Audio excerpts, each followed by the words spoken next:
Describing sisterhood? It's fun, it's annoying at times, but it's also lovely. It's like the qualities I look for in friends are the qualities I look for in a sister, like trust and loyalty and respect and someone being genuine and truthful. I look for these qualities in other people now when I try to establish a bond. But that's why... It makes things harder. It makes finding other friends harder, but like you're born with a best friend. But it just makes everything easier.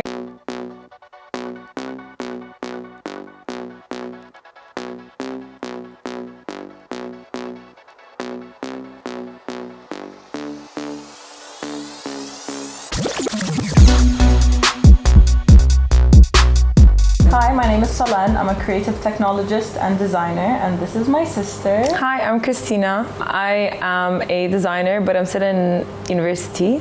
I'm doing a double major in Arab history and architecture, but also a minor in sociology. The way we both express or tell the stories is very much from the point of view of our grandmother and our grandfather. I focus on man-caused displacement, which is what my title is. I really enjoy understanding as to why we are in this mess. The Levant, the Arab world, like what went wrong? And I feel because my grandfather was part of this Hizb and he used to write for them when he was in AUB. It made me curious, and I wanted to go and explore, like, okay, then what does this mean? What does Hizb what does all of the other parties mean? What do they do? Like, whatever I learn through design, through history, through sociology, anything political, I kind of just want to communicate that through my t-shirts, which is why I started a t-shirt brand called Elvaux. If you're in a room and you're wearing this t-shirt, you're bound to have a conversation about it. Especially if there's like Arabic text or like the pictures are a bit odd or controversial, like you're gonna ask like, what are you wearing? So yeah, that's what I do. And what do you do? Being a creative technologist means that I choose the technology based on the message I'm trying to get across. And if I feel like a medium is going to best put out that message, then that's the medium I'm going to use for my project. I think the whole family is pretty creative. Like we have product designers and architects and everything. So being a designer wasn't belittled in our family. It was like a highlight. My mom, she's a jewelry designer, but she also she studied political science in university, and she was really into that. And she also she was very creative, and it was always like interiors or like making stuff and jewelry. So I think that's how we were very drawn or exposed to the art scene and stuff. Like even my dad was like, if you love it, just do it, go for it. It was never like, oh, take art or design as a hobby. Like he was always the one talking about design. It was encouraged, actually.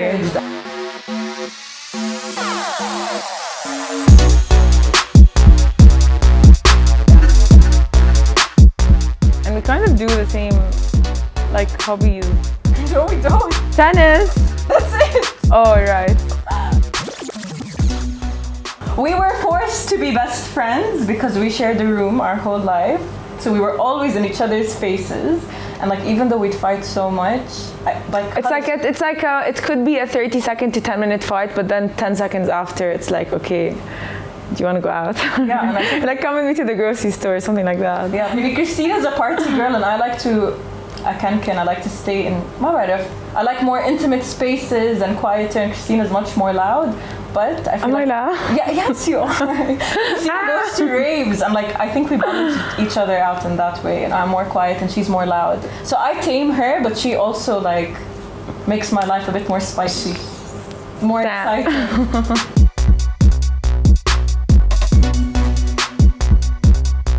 Jordan itself is an identity crisis. It is a mixed fruit salad. There's so many different identities. They come from all around. So it's being a Jordanian in its essence is kind of being a bit confused about who you are. But embrace it, because it's this is something that we have over everyone else, because we have bits of Iraq, bits of Syria, bits of Lebanon, bits of Palestine. We have all of these.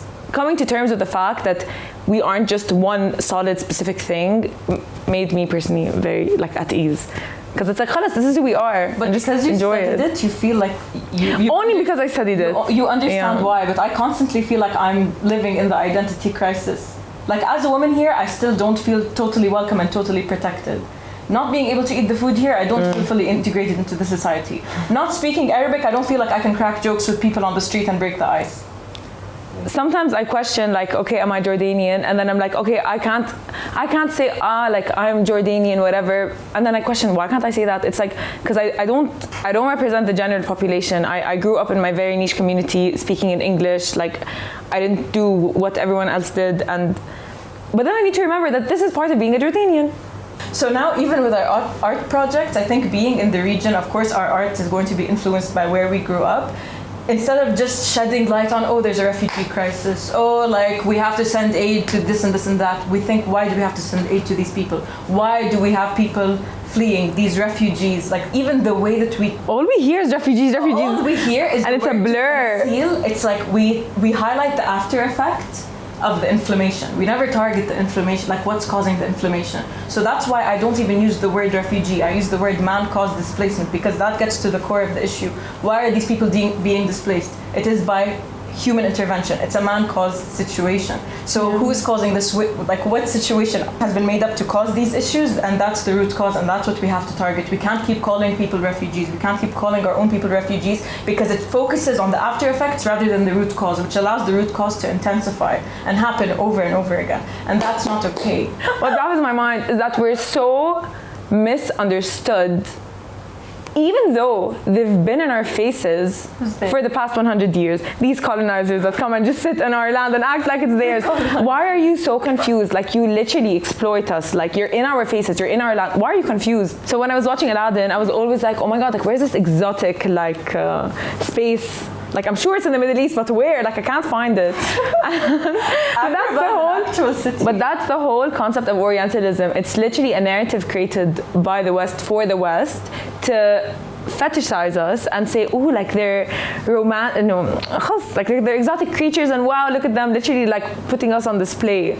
I feel in order for the West to self-soothe the fact that they didn't find this exotic whatever mahrajan happening like here, they kind of had to construct it, and they constructed it to their paintings. It's so convenient that they only want us for our hummus and our oil, but then culturally they just ignore everything else. But that's, and everything else that comes with us as an Arab community. Just so funny that because we weren't taught this in school, it makes you curious. It makes you even more curious. Like, they probably didn't want us to know, which is why they didn't teach us. But they didn't. I actually asked them. They made it a point not to teach us these things, but then when we hear them from our grandmother and our grandfather, it makes us so much more like, oh my God. And not just that, like, when we were in New York, I always used to, literally at a bar, at a club, someone's like, are you Jewish? And I'm like, no, I'm Palestinian. And then they're like, literally the word after that was like, oh, did you know Hamas is causing destruction? And like, I was still like 17. I knew no knowledge about anything. I'm like, what? Like, I was like, okay, like, goodbye. Like, also growing up in this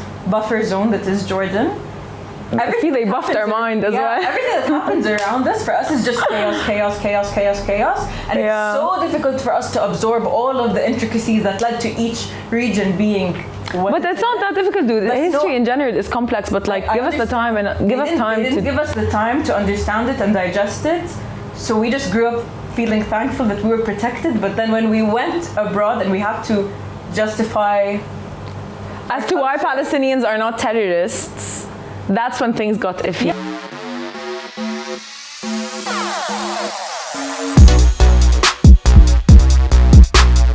Look at me for inspiration.